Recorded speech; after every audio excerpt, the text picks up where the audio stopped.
Hey there folks, and welcome back to what will probably be the last part of the second series of commentaries for the GTA Online. This time I've decided, after a little bit of looking about, I'm going to be covering Bridge Showdown and Poverty Crisis. First off though, I might as well cover Bridge Showdown, and that seems that's perhaps the more popular of the two. Like, I think if I recall correctly, this was like my 4th or 5th most popular job, and that got about like 1.3 or 1.4 thousand plays.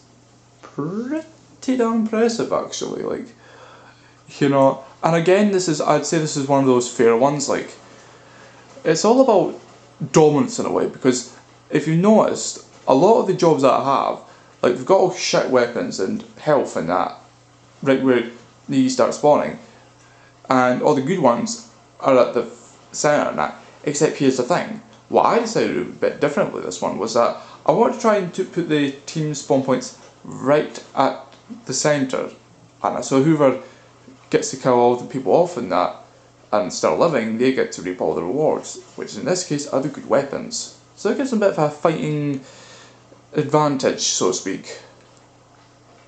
But yeah, I was going to say, if there's one thing I do not like about first person was that trying to use cover is absolute shit. And I mean seriously, like, if it's a deathmatch that involves using lots of cover, please don't use cover. It doesn't work all that great, and like, I'd say that's something that generally doesn't tend to work out all that well, and that from what I've noticed. But again, that's just me anyway. Like, I'd most certainly say that with these kind of death matches, it's always a bit risky, and that trying to fucking hell. Yeah, it's like, one thing I would say about this bridge show, and I never showed it in this video, but with this particular type, and I mean, I've redone this with a loose works, and we'll be redoing it again with my third account. But one thing to note is that there's two differences. So it's going to be, first off, aside from maybe some changes in the props, the main thing is, well, two main things actually. First off, there's going to be no vehicles, and that, so I mean that's going to be absolutely impossible to escape. And second off, I am not going to be putting the Hydra jet thing, or I don't know what you call it, laser, yeah. So that's not going to be a thing. So it means that in a way it's actually going to be rather fair, because I kind of like this one mainly because, well, it's something I would always win, but I didn't necessarily have to cheat to get there. And that, because if my team was doing really well and it was going hunky-dory, I could just participate in the match like normal. If things weren't going so well, I could always pull out the Hydra, or no, like laser jet, and call for some assistance, and which meant they would get annihilated, and we could win as a team naturally, and I always liked that, But no, I've decided to opt out for that. Like, I can take the heat, and if I'm running a bit low on kill death ratios, like how we even win loss ratios, well, let's just say there's a new kind of deathmatch that's our first original as DestinyNukem that's actually extremely effective, and that, like, let's just say it rivals Car Park Derby. To some extent, it does even better than that, so that should tell you something. Like, this match, I'll just call it Prison Break for now. But Prison Break, oh man, I won't be coming for a long while, but when I do get around to it, oh dear. I don't know if it's going to annoy people. If I manage to do, like, maybe like I might leave Carbon Derby to like a good while in the future and that, and then show both of them off at the same time, and that. Because essentially that's what they are. They're both true and proper scam death matches, and that. Like, there's no real inherent value to them, and that. Like, they're only there for my benefit, or whoever happens to notice the scam and takes advantage of it, which is rarely the case, but it can happen, Oh, but oh, you know, I do miss the days when it's like, you know, back when it was just Lewis and Cassidy. And mind you, I had them for a good year and 4 months. And I mean, okay, I'm not gonna lie, like, in terms of all the cards I've had, and like, I mean, I've played GT 4 for like, God knows how long. Like, it was starting at, I believe it was either on October or November of 2008. I would need to double check the trophies for Lewis 625, but yeah, that's when I started all my career, and that July of 2008. That's when it all started for me, and just trying to think. So yeah, I think if we're talking about like GT4 specifically, that would have been about, I think, a little over 5 years. Oh, quite impressive, if you ask me. And but yeah, it's just too bad I can't really show off now. But I do plan on covering the single player at some point, so you know, at least I'll be keeping an eye out for that. But yeah, this deathmatch again, I would say this was one of the other ones. Like, I'm trying to think, it was at least one of the first 10 jobs I made. And if you're talking about deathmatches, I don't really include races, and because I only did do not many of them, but they weren't very good to begin with anyway. Like, what I plan to do with DestinyNukem is once I get to high enough level, I'll be creating 2 leagues known as the Mario Kart leagues, and they'll be quite interesting to do. Like, hopefully, if people stick around for long enough to go for all 8 of them, and for both leagues, then yeah, it should be quite interesting. And but I refuse to do them until I get at least all my supers, or at least most of them, you know, the originals. And but goddamn, like, I'd say that personally, what my opinion of this deathmatch is, well, it's oh god, why the fuck am I using a vehicle? Oh right, yeah. Yeah, that's another trick that was. You know, like, this is actually, if you go on top and try to snipe, now that's a pretty good spot to snipe because you have a pretty good view of them. And although yeah, like, you probably noticed that it's kind of hard to snipe people, and that especially if you're into all that shit. And but yeah, you know, it's like, I'd definitely say that. Well, what would I say about this deathmatch? You know, like, would I say it's a great deathmatch?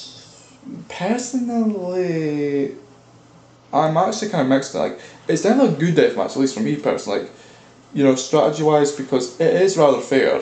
And you know, like, I mean, generally it favours the more skilled players because of like, I mean, if we're talking about like a deathmatch, which is fair to the lesser skilled players, then perhaps it's just putting the weapons all over the place. Which is what I kind of did with this other match, like I think it was Ghost Town, and that kind of did it, but again, that was the original what I did for Lewis Wilkinson, so we'll get to that when we get to it, you know. But yeah, I will be covering like, it's going to be weird trying to do all the recordings. Like, right now, I'm not even considering doing it till at least both characters are like level 40, maybe a high 60, and just so like, you know, it's not that finicky and that, but anyway.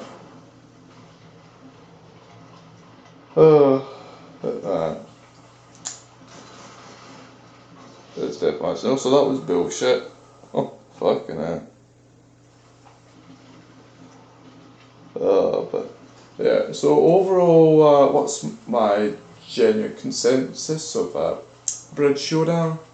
But yeah, it's at least worthy of getting about 1,400 plays. And you know, I would say it's great. Not entirely sure. And I mean, on a rating scale of 1 to 10, I'd say it's at least a 7. An 8, possibly, but anything beyond that, nah, I can't see that being the case. But that's just my personal opinion. I mean, This was I think this wasn't one of the most well-liked death matches, but it was still pretty good. I think it was somewhere around between a 3 to a 4 on that. Which, if you're wondering, on that, less than 1's terrible, between 1 and 2's bad, 2 3's okay, 3 5's good, 5 7's great, 7 9's excellent, and above 9's perfect. And in case you're wondering, I've only had perfect once, and that was like way back when I first did it. Like, I think IHQ Pandemonium was the only one to attain such a status, and look what that's went to now. That's like just, in fact, I say Moby Can is just better than IHQ Pandemonium's. You know, so that should tell you something. But you know, it is what it is. But yeah, there we go. Alright, well, there's Bridge Showdown. Yeah, I'd say overall it's quite good. And I mean, not perfect, but I suppose it gets the job done. And anyway, you know, people generally seem to respect it. And but yeah. So alright, the next one I want to do is a poverty crisis. And this is something that I mind that I had quite a bit of a hard time getting this set up, because this is around the time I started noticing the spawn. Like, I remember this was sometime after you weren't allowed to do interiors, but it was like after a certain day, spawn quits were like really hard, and I mean really, really hard to remember what I was saying about this whole, before it was like terrains A, B and C. A, B would work regardless of what was, and C wouldn't. Whereas now it's A works regardless, B works only if you put it on A place and bring it over to the B terrain, and C doesn't work. So now it's like it's a bit more finicky than that, you know? Because it's like, I've noticed this, because it'd be like fine up to you get a certain point, and if you try and pull it back, it's like sometimes you go way back and just to get the spawn point to lap again, and it's like, I don't get where that, you know, comes from, that, you know? But yeah, it's a bit of a nightmare and that, but yeah, this is going to be one of the many ones you're going to have to recreate, and it's like, God, it's going to be frustrating. Because that's like upwards of like 60 jobs I'm going to have to recreate. Like, I mean, I've got about like around 40 to 45 originals I'm going to create, including races, but then there's also like another 10 to 12 I'm going to have to do for DestinyNukem, Lewis Wilkinson, so that's like perhaps close to 60 jobs I'm going to have to do, and I've only done like what, I think about 4 or 5 so far. I mean, I was managing to make some decent progress on Lewis Wilkinson, because I had at least 10 done, but now I'm going to have to like redo all that shit again. It's like, yeah, not going to be fun. But at least with the PS4 I can improvise them, meaning I can make them better and that. So for this, jobs that I did for the PS3, I can now do the PS4 but make them better and that. This is why I like to call them remastered versions. The only thing is, with Lewis Wilkinson, there's going to be some jobs that you can actually get more people in, and if that's the case, so let's just say I'm not sure whether to like go with the new version with additional people or stick with the original. And I think it would just depend on how much of a difference there is. Like, if it's only like 2-4 people's difference, then I'm like, eh. But if it's like 6 or more, I'm probably more inclined to do the remastered version. And but oh well, you know, it is what it is, you know. Like, I definitely see the appeal in you know, death matches like in case you're wondering, like, I don't want to detract too much attention from Poverty Crisis, but this was one death match, Quarrelsome Quarry, and that was actually quite highly favoured. And like, I think I got at least E5 on that. So I mean, it was at least a great death match, and that's kind of hard to come by. Oh fuck. Derp. Yeah, I accidentally kind of not sleep control here, but yeah, it's like, oh man.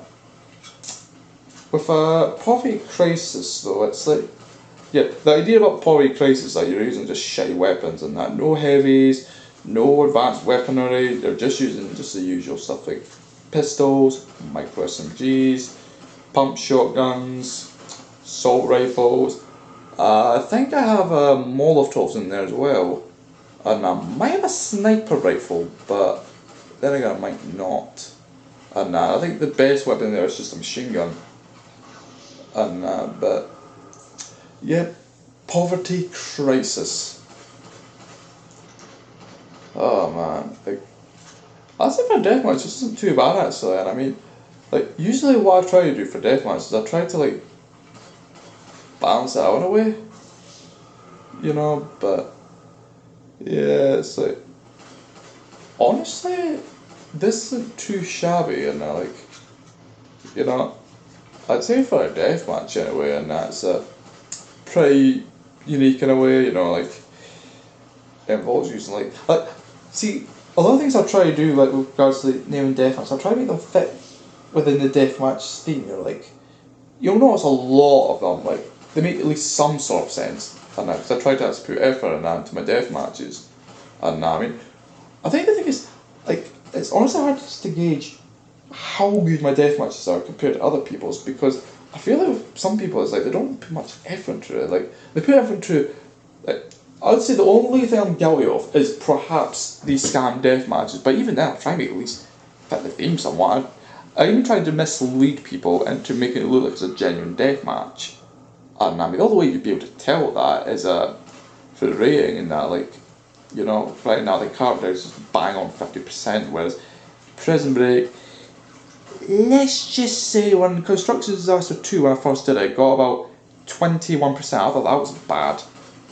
But then I got as low as 18%. And that's not like, oh, it used to be like that. No, this is why it's like right now, and it's probably going to get worse. And like, but you know what? I couldn't care about that because Prison Break is perhaps one of the most effective death matches out there, like in terms of scamming anyway. And I don't really have to rely on that floating prop thing, so I could just put the weapons outside and have all kinds of weapons. So it's like it's extremely effective, and I think people know that because it's just like honestly, like the past few death matches, I've actually had like in just even a couple of them in 10 minutes, I've had everybody quit and that within a matter of minutes. And that was never the case with Carp Devil, or at least they're more interested in like, getting second place by killing people, and like I think they just knew they didn't stand a chance. And you know, and I think that's the beauty of it really, because you can fuck people over so easily with that, you know. Yeah, it's just that effective. But anywho, okay, yeah, about poverty crisis. Yeah, I would say poverty crisis is perhaps perhaps in its way it's fairly unique, and as I've stated before, but it's also one that it actually requires some skill, because I think most people are used to using the more advanced weapons, so we're forced to just use shitty ones, and you know, it comes off as a bit boring, perhaps, you know, and that, you know, again. Plus, honestly, I love the use of the props now, like wrecked vehicles, and also like crates and barracks and shit. That like felt like I wouldn't say dystopian, more like it's just a say that's gone to shit, pretty much, you know, that kind of thing. I think it's one of the few times where wrecked kind of like props actually feel natural, and feels actually like part of the fucking place. Except of course all the fucking trailer props are all over the place. But that's to be honest, that's the norm, and that for me. That's used to contain people. So any cunt who thinks he can fuck off, and to like you know, like outside in that he's not getting that. You know, he's gonna be forced to fight or leave, and that's just how it plays in these death matches. You know.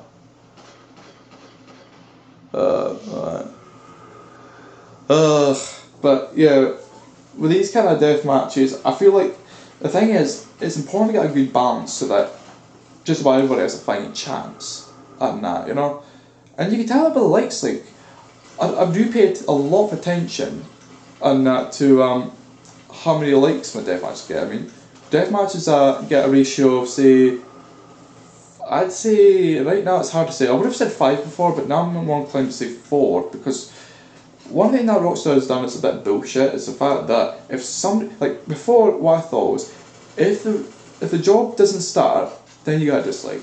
I already thought that was bullshit when itself, but you know, I thought, as long as you're careful that shouldn't happen, and but then here's the thing, it now turns out that if anybody leaves at any point during the job, that will automatically count as a dislike. Yeah, I shit you not.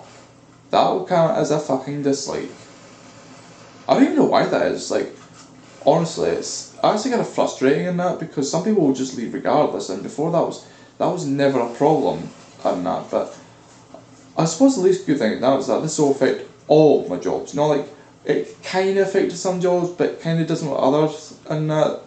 Because you know, how before there would be a point where that kind of shit didn't exist and that. But yeah, it's kind of BS and that. But oh well, what can you do? Not exactly much and that until Rockstar gets their shit together and that. But I'd say at least. That's fun, but yeah, at least I'd say the experience has been a pretty good one, and as a whole, and but yeah, alright. So conclusions to Poverty Crisis. Yeah, I would say it's probably perhaps one of the better death matches, and like I'll still admit I do have my favourites, and this is close, but it's not quite there, but. Yeah, I'd still say it's pretty good and I mean, you know how I always love my IHQ Pandemonium, Biohazard Outbreak, as well as perhaps, maybe to an extent, an FIBI Conflict and that, but yeah, well. So yeah, this is it. End of the second series and that. Probably won't be doing this again for at least another month or so, perhaps maybe even longer than that, but well. This is Lewis65, aka Lewis Wilson, and this will be it. I'll see you again next time, folks. Till then.